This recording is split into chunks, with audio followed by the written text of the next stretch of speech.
Bonjour chers amis congolais, précisément à Bruxelles, pays à Liège. Nous avons un message à passer. Au moment, il est un peu difficile avant catastrophe et se produire. Avant de commencer cette interview, but nango ezali pour dénigrer qui se soit ni ko finga motu. Mais balobi na lingala que soko moni ndoki belela. Je suis là pour passer un message na communauté na biso avant et comme trop tard.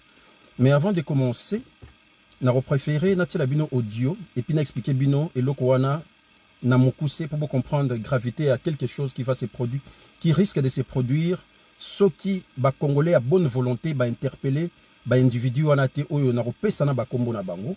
Avant de commencer, je vais vous mettre un audio boyoka et puis nous expliquer bino nani mutati audio oyo à passer à sali audio oyo bino moko pour comprendre na suka. Merci.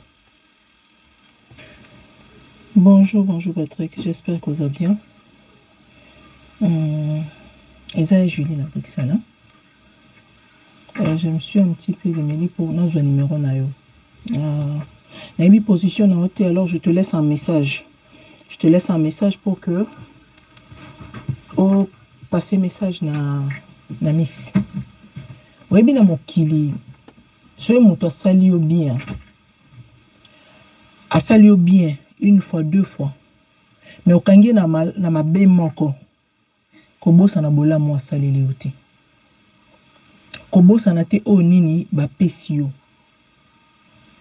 Mais ceux qui ont ingrate et qui m'ont salé leur malam mokoboy. Mais au balou keli mutouana. Sali en sorte que mutouana regretté, mutouana yoka passi, mutouana yoka même ba écho na ndenge mo ya mabe eza malamu mingi te. Patrick ndekona ayeba Jonas te. Ayeba Jonas na nzela nanga. Avant ba Jonas azaki na bana te. Azui bana na mibale na nzela ya Jonas. Akutana na mibali mususu avant Jonas. Pourquoi bota kate? Il fallait ka bota na mibali wana. Lelo Jonas a commis ma bé pour azo réclamer bana nae.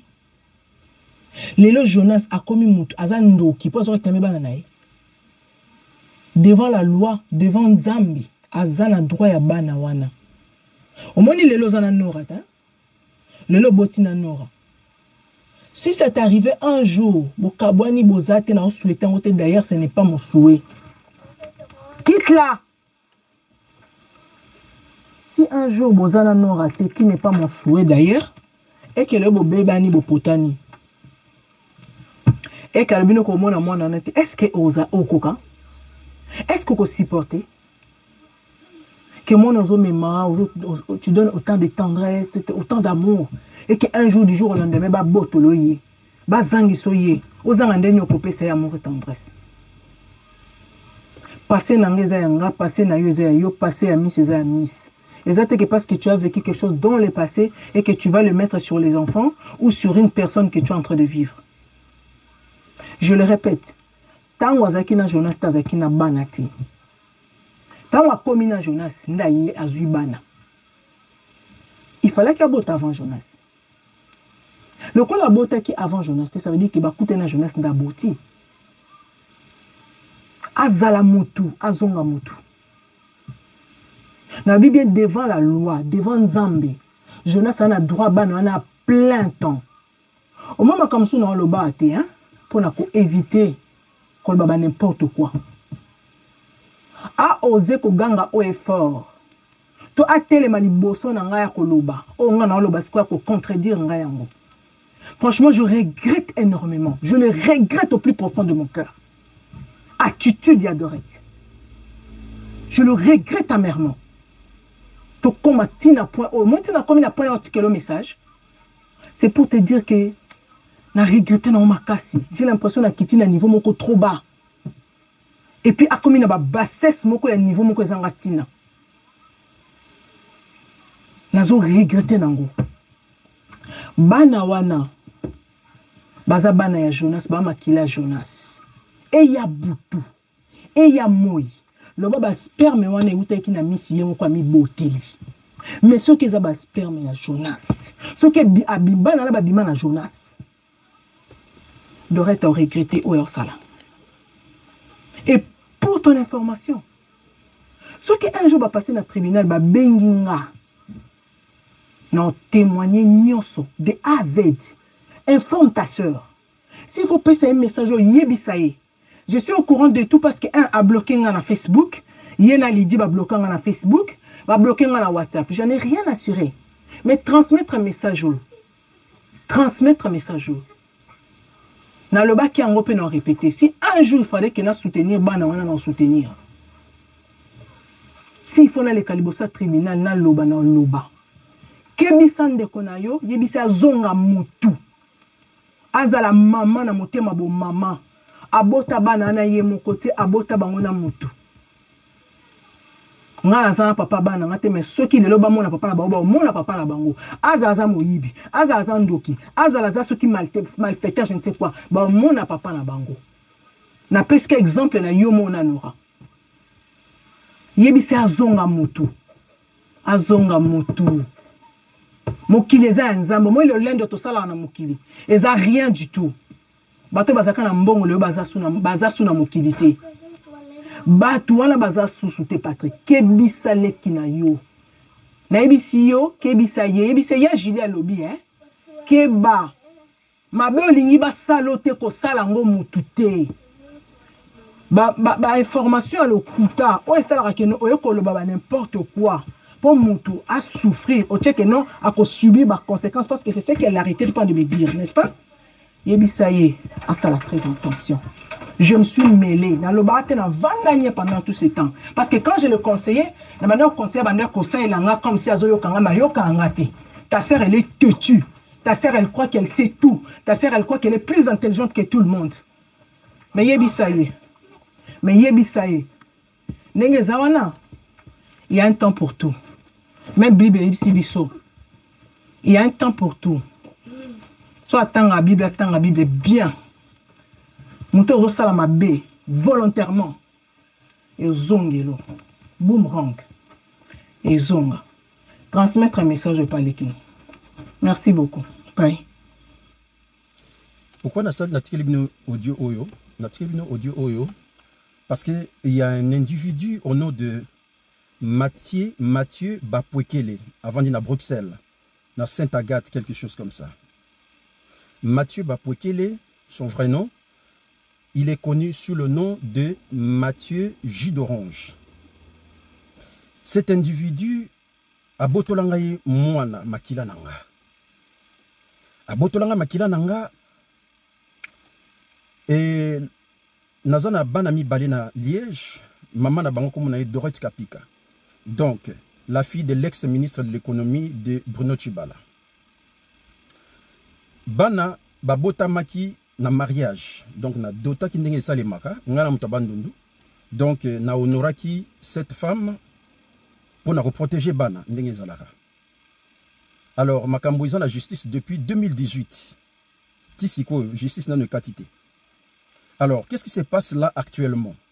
Cet individu de Mathieu Bapwekele, qui est connu sous le nom de Mathieu Jus d'Orange à Bruxelles, a attendu un message. Déjà, il y a une année, a attendu un message.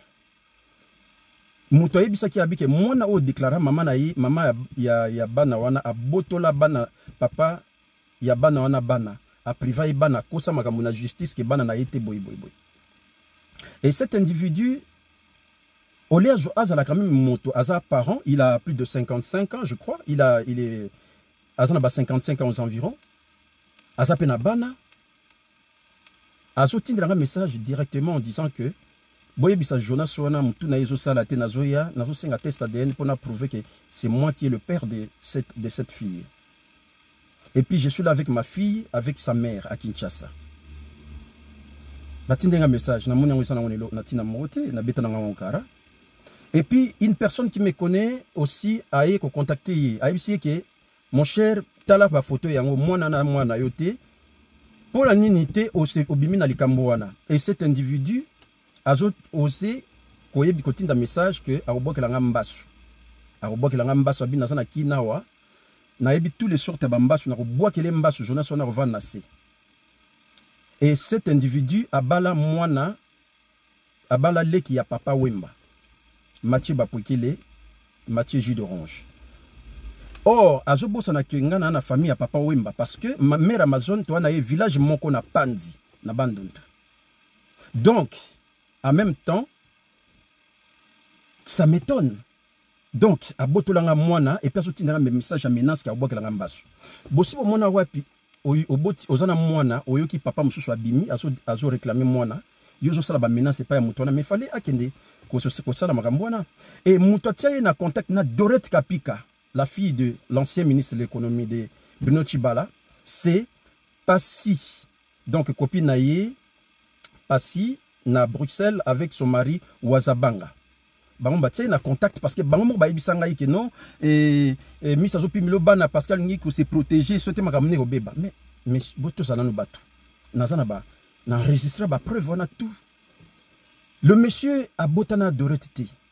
Nena la sabino photo hein, tant où ma fille avait je crois 1 an ou 2 ans botala yenanga bino moko bo justifier botala na Mathieu Bapwekele oyo ezali moi avec ma fille.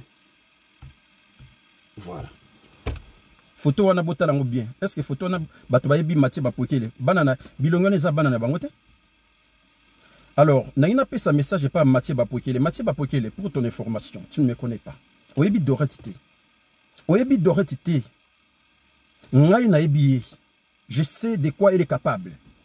Azolinga ban sévélir bino nyonso ensemble. Ayebi ke akokangama na justice na babuzo boisala. A privanga bana, a privanga ba droit. Pendant, moi, ma fille a 10 ans aujourd'hui.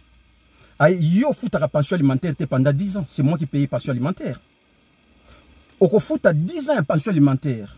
Au risque de ta prison. Dans ce type de message. Cesse de m'envoyer des messages que vous avez l'ambassade. Ou à mouké. Au moins, yo à mouké. Kindokino wana. Eza ya mouké. Yo vous avez l'ambassade. Mouto azo so anaoboy. Un grand chef coutumier. Ngai naza petit-fils. Tuna. Maman Amazon Aibisayo qui est Koko Pandi, village Nabiso. Je suis son petit-fils. Koko Pandi fut grand frère de mon grand-père, le père de ma mère, Moulo Pombangi.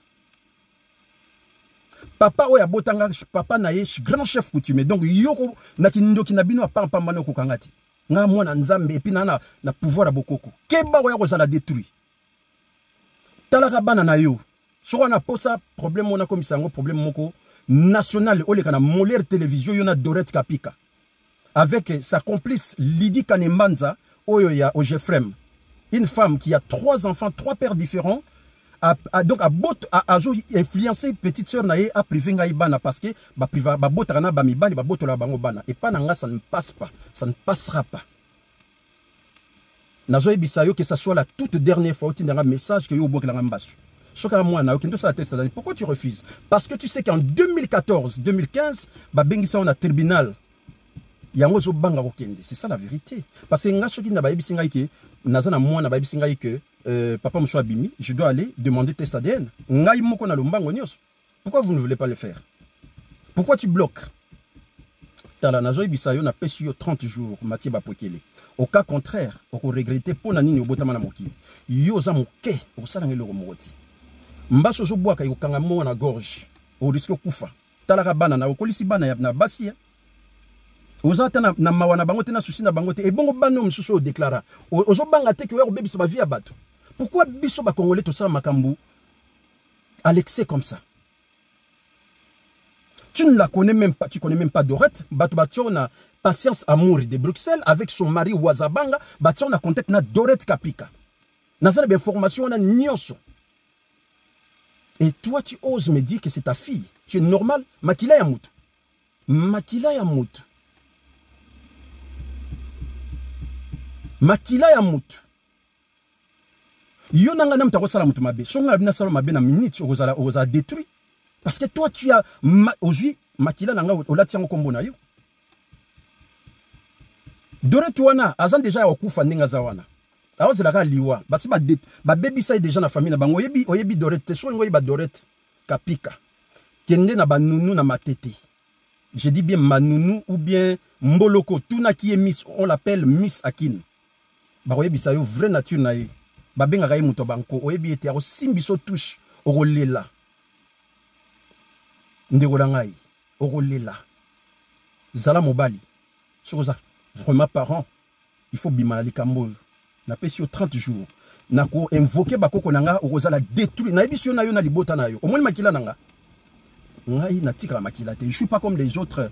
Bamibali misusu ya poto ba botole bana tikinga na tika banati même ko sala combien de temps yo ebite niveau makambo ekomi ozana flat soki au flat hotel na kin ozolo baki omunga ozo tikindara ba message qu'est-ce que j'en ai à foutre na flat hotel no ya Kasavubu Carrefour flat au Carrefour est-ce que l'état belge a yebi ko sona flat hotel toi au lieu mbongo ya contribuable belge tu ne travailles pas en Belgique il faut respecter bato ba kotisa polia. Mouto Zoluka a problème wana aussi ma olela. Tu ne me connais pas.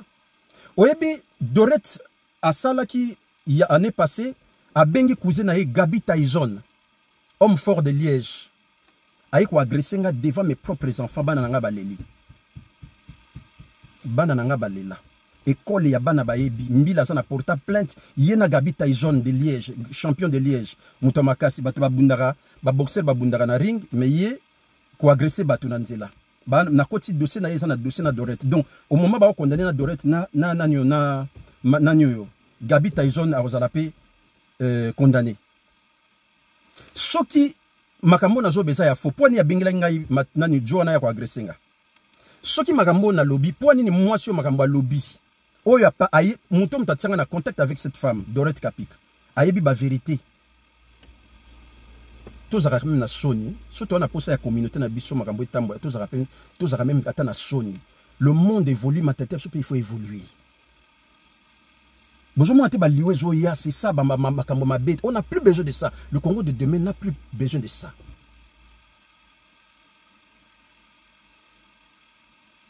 Minga Rolobeate, Mathieu Bapokele na pesio 30 jours. Bima la faire wana makila nanga, au cas contraire. Oko regretter na vie na oyi makila basaka na kanango te bino na kasai osomona un vrai muluba qui se respecte tika makila na yo et toi tu veux priver olingo priver nga makila nga ozali boma na mutu na yo quoi ozana ba mbongo na yo c'est ton problème déjà tu es un tricheur oyi bien que tu risques prison tu le sais bien dans son na mutem na se na yo na masolo no sala je ne suis pas là mais na zo bisa yo tu na mutu oyo zolingo menacer keba même na Congo osange lokote yo ibinga. Même na Congo sang le rote. Il y a une relation nanga. Tabatou monsieur. Fais gaffe. Luka naïb na sengi de bandeko nyosho ya bonne volonté baebi Mathieu Bapoke les autres m'a dit autre m'a appelé Mathieu jus d'orange. Boyebi saye abimali kambwana mwana na za etatika ba aventure pa pamba wana. Tout ça quand même ba responsable. Avant comme ça les Camboué et les canamolières télévision au regretté vina yo mobimba et puis oye bien que ngai na ko tika yo te et puis au kanga moke prison parce qu'avec le problème il y a sang il y a ko escroquer makile ya mutu ezali pénal même devant Dieu même devant nos ancêtres bana wana na protéger bango na solek na papa doré nazo passer message pas papa ex-ministre ya économie papa Joseph Kapika. Nasola qui non en février, c'est ma fille, c'est faux, ce n'est pas une autre personne qui l'a reconnu. Natindela qui identité de ce monsieur avec sa date de naissance, Namboka naye na flat hotel naye marambutu, olobaki oko utiliser ba relation na yo possible sa problème moyo. Mais au salé li angote papa soki vraiment avec beaucoup de respect. Soko ça pena na souci à bakoko na yo wana. Oko sala quelque chose, soko sali quelque chose je vais faire ça à ma manière et ça va mal finir. Je suis désolé. Merci. Na yete pona luba quoi que ce soit pona izo sabino que danger zoya avant liweya mabeya je préfère vous dire cette femme Dorette c'est une malade mentale. A condition na libulu o regretter. Oyebi makambo sala. Est-ce que na minute on na zo biso bi ke azoling baning ba refouler mutu na Allemagne cause na ye a cause na ba conseil mabe na ko expliquer bino et pas ya limia mongala na très bientôt makambo zo sila. N'a expliqué nos réalités. Salobi Malikambo avant Vinawe Beba. Merci.